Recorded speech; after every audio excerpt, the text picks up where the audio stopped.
Welcome, welcome, federal employees, feds out there across the world. Thank you for being here. Today we're talking about how lucky you are or aren't, I guess, however you want to take it. We are talking about how the TSP compares to other employer-sponsored plans like a 401k, other things out there in the world, how it stacks up, and how lucky, I guess, you should consider yourself for having the plan that you do. Because you're not about to, no matter how much you complain, I guess, the government is probably not going to change the plan anytime soon. There may be small adjustments, but in general, it'll probably stay pretty much the same. If anything, it's only going to get less attractive, not more attractive. It's generally the direction we're going these days. But let's get into it. Let's talk about it. Let's see what the differences are, how it stacks up, and then you can decide from there how much you want to complain about it. And then, yeah, we'll go from there. Okay, let's get in.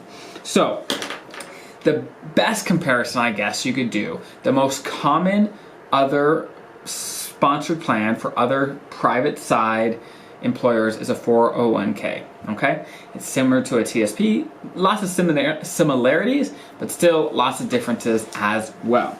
So, the first thing we're going to look at is the average balance for both of these plans across the nation, right? So the average TSP balance is right around $140,000, and that was in January of this year. Of course, these balances are going to be a little lower now that the coronavirus has come through and swept through, but it is not valuable in the amount, but how they compare to each other. So the average 401k balance is right around 112,000. So the TSP average balance is at about 140,000, while the 401k average balance is 112. So the TSP average balance is dramatically higher. Now that could be for a lot of reasons, but bottom line is, so far based on that, the TSP seems to be a better vehicle, better tool, or at least doing a better job at building wealth for its participants. That's our first thing we'll look at. But let's dig into the other aspects. Okay, the next thing to look at is the match, right? How much does the employer put in to help the employee save is what the match is all about. So for the TSP, it is the same for basically every federal employee. It is a maximum of 5% match. Now there's little details in there, but basically if you put 5% of your salary into the TSP, you will get a 5% match, which is phenomenal. That is 5% of your salary of free money that you can get by saving for retirement. The government's basically say, hey, I want to incentivize my employees, the federal employees, to save for retirement. How do I do that? I'm gonna pay them to save for their own retirement. That's what they're doing. So take advantage of it, use the match. Now, if you compare that to the 401k, oftentimes there doesn't even have to be a match. Now, the 401ks, they really vary a ton based on the different employers you're with, so I don't want to say it's just a blanket answer. So there can be some 401k plans that are phenomenal, but the average 401k plan does not have anything near a 5% match. If I had to say an average, it'd probably be close to 3%, 2-3%, right in there. So still, it's dramatically lower than the 5% that the TSP offers. So that's the first thing, right off the top. The government, the federal government, offers way more of a match than most 401k providers do. Okay, that's number one. Next is the fees. So you might have heard, oh, the TSP funds have super low fees. But let's put that into perspective. What does that even mean? So the average fee fund for TSP funds is about 0.004, okay? Sorry, I have to look at my notes, right? 0.04%. All those zeros, all those points. I get them mixed up. 0.04%, okay? That's the average fee. Not 4%, but 0.04%, right? So 4% of a percent. It is basically nothing. It is very, very, very small. Now, if you compare that to the average fee of investing in a 401k, and based on the funds they invest in and the advisory that they use. This could vary a lot. But basically an average 401k fee fund, or fund fee, whatever, the average fee to invest in a 401k is probably closer to 1%, right? So if you're doing your math, that's about 25 times what you're paying into the TSP. It's dramatic, right? But you might be saying, hey, it's still only 1%. Like, how big of a difference can that really make? Does that really make a difference? It's only 1%. What if they do dramatically better? What if whatever? What difference does it actually make? Well, I have an example ready right here on my piece of paper.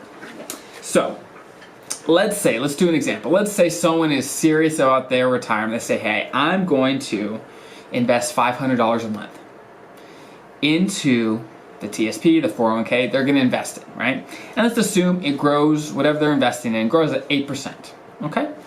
And they keep doing this. They keep investing for $500 a month, okay? $500 a month for 40 years, their entire career. They start when they're young at 20, they retire at age 60. They get an 8% return every year, okay? Easy example. At the end of the 40 years, they're gonna have about $1.6 million in retirement savings. That's gonna have grown to that amount, okay? That's assuming zero fees, right? No fees that were applied onto that account, zero. Now, let's change one variable. The only thing we're gonna change is put a 1% fee onto that account, okay? A 1% fee. So they're still investing $500 a month. They're still getting 8% in the market. They're still doing that for 40 years, but there's a 1% fee on that account. At the end of the 40 years, they're gonna have $1.2 million. And before they had 1.6. So if you do the math, that's $400,000 that they won't have at retirement because of that 1% fee, right?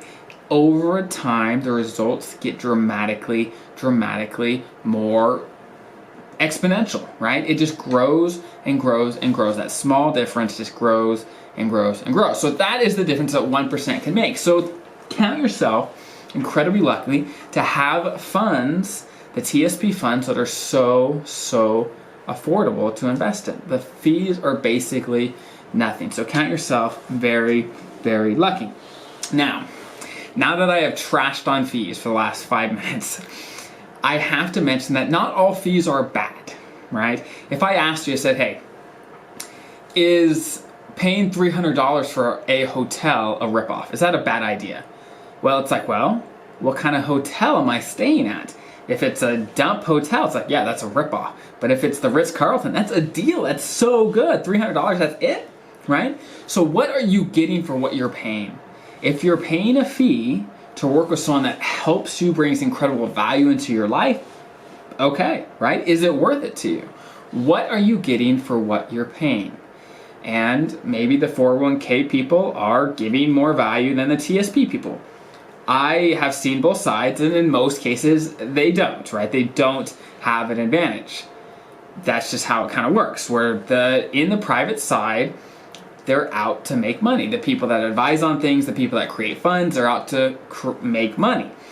On the TSP side, they're out to provide a very simple and affordable plan for federal employees. So it's just different setup, different fee structures, and so that is kind of the main difference between the fees of the TSP and the 401k. So you could decide for yourself which one you like the most, and then you could complain accordingly, right? Okay, so the next big difference between, let's say, the TSP and a 401k, some other employer-sponsored plan, are the funds.